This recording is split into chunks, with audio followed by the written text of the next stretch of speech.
जय श्री कृष्ण। राधे राधे। फागुन के महीने में शुक्ल पक्ष की एकादशी को आंवला एकादशी या आमलकी एकादशी के नाम से जाना जाता है।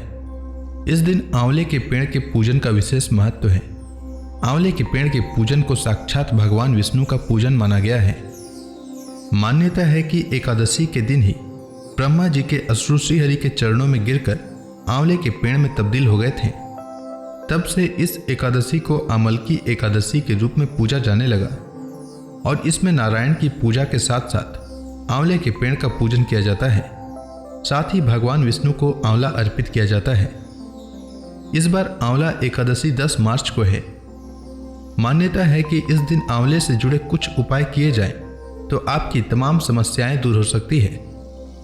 अगर आप बिजनेसमैन हैं और आपको लगातार कुछ समय से घाटा मिल रहा है तो आपको आंवला एकादशी के दिन एक आंवला का पौधा रोपना चाहिए।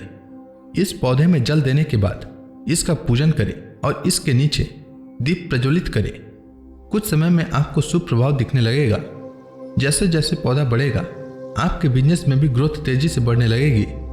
लेकिन पेड़ को लगाने के बाद इसकी सेवा नियमित करें। अब आइए जानते हैं आमलकी एकादशी के शुभ मुहूर्त के बारे में।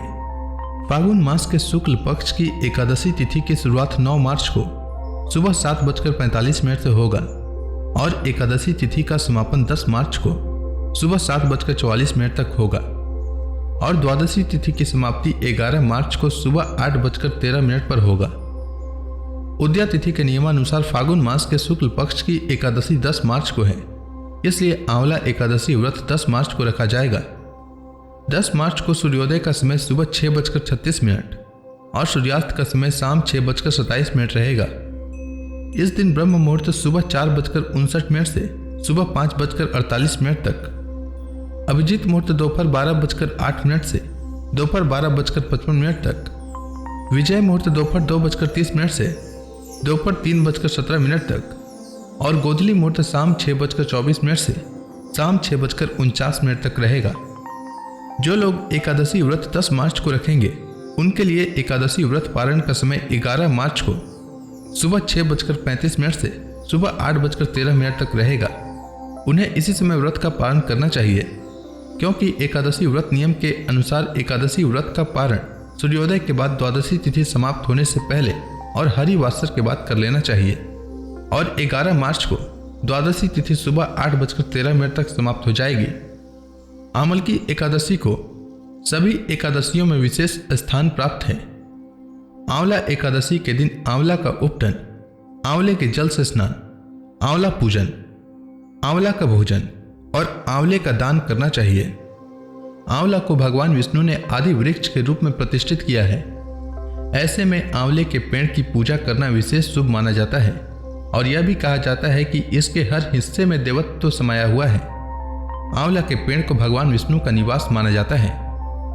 अब आइए जानते हैं आमलकी एकादशी की पूजा विधि के बारे में।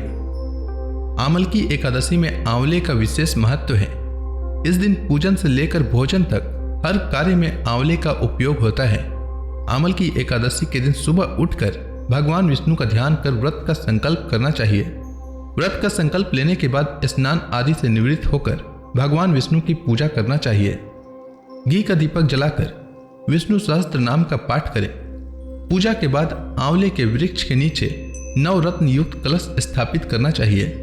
अगर आंवले का वृक्ष उपलब्ध नहीं हो तो आंवले का फल भगवान विष्णु को प्रसाद स्वरूप अर्पित करें। आंवले के वृक्ष का धूप, दीप, चंदन, रोली और पुष्प आदि से पूजन कर उसके नीचे किसी गरीब या जरूरतमंद व्यक्ति या ब्राह्मण को भोजन कराना चाहिए। साथ ही आंवला एकादशी के दिन आंवला एकादशी व्रत कथा का श्रवण करना चाहिए।